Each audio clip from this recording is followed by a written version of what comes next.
अब हम पढ़ेंगे पाठ 6। हमारे पाठ 6 का नाम है स्वस्थ तन स्वस्थ मन। मन की प्रसन्नता के लिए शरीर का स्वस्थ होना बहुत आवश्यक है। यदि हम स्वस्थ हैं तो हमारा मन हर पल उमंग और उत्साह से भरा होता है। हम सदा हंसमुख रहते हैं और रात में गहरी नींद आती है। सुबह उठते ही मन उल्लास से भर उठता है। इसके विपरीत यदि हम अस्वस्थ हैं तो चारों ओर उदासी नजर आती है। स्वभाव चिड़चिड़ा हो जाता है। इसलिए कहा जाता है कि स्वस्थ तन में ही स्वस्थ मन का निवास होता है। चिकित्सक कहते हैं कि खुश रहना और हंसना स्वास्थ्य के लिए बहुत आवश्यक है। चिंता और क्रोध मन को ही नहीं शरीर को भी खा जाते हैं। हमें बड़ी से बड़ी मुश्किलों में भी हंसमुख और खुश रहना चाहिए। एक कहावत भी है कि ठहाका मारकर हंसिए और लंबी उम्र पाइए। अच्छे स्वास्थ्य के लिए पहली जरूरी बात साफ रहने की है। दिन भर तरह तरह के काम करने से हमारा शरीर गंदा हो जाता है। हमारी त्वचा से भी पसीना निकलता है, उसमें मैल भी होता है। हवा लगने से पसीना तो सूख जाता है किंतु मैल त्वचा पर जम जाता है। त्वचा मतलब हमारी खाल, हमारी स्किन।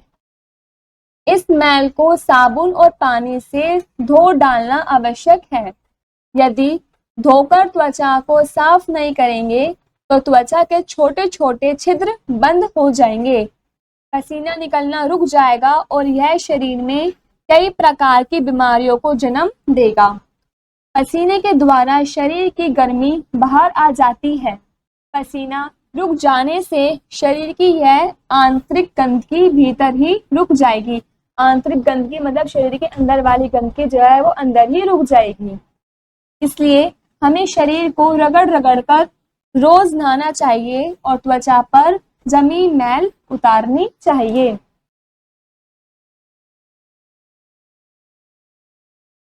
शरीर की सफाई के साथ साथ घर की सफाई भी अनिवार्य है। अनिवार्य मतलब जरूरी है। घर की नालियों व फर्श की सफाई सही ढंग से न की जाए तो इसमें कई बीमारियों के कीटाणु पनप सकते हैं।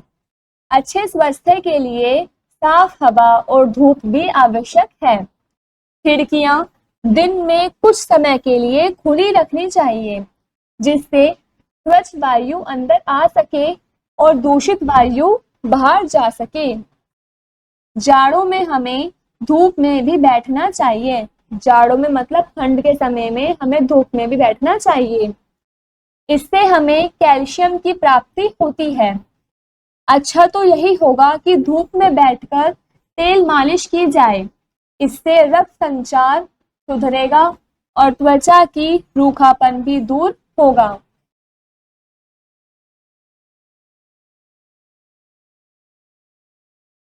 इससे रक्त संचार सुधरेगा और त्वचा का रूखापन भी दूर होगा।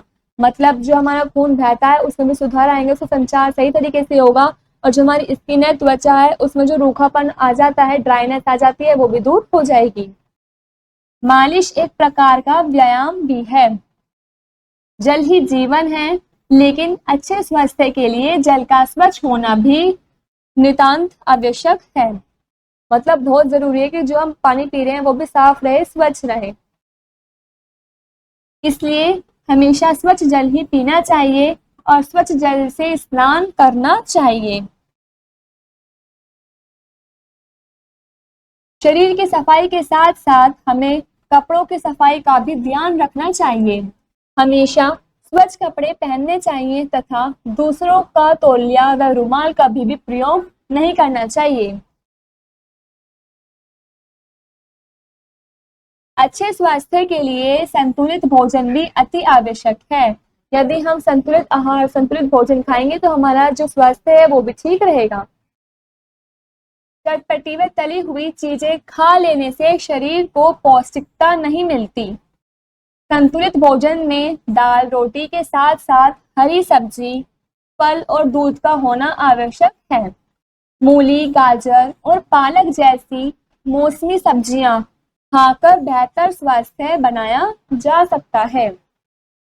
शरीर की वृद्धि के लिए दूध पीना अति आवश्यक है, क्योंकि दूध अपने आप में पूर्ण भोजन है।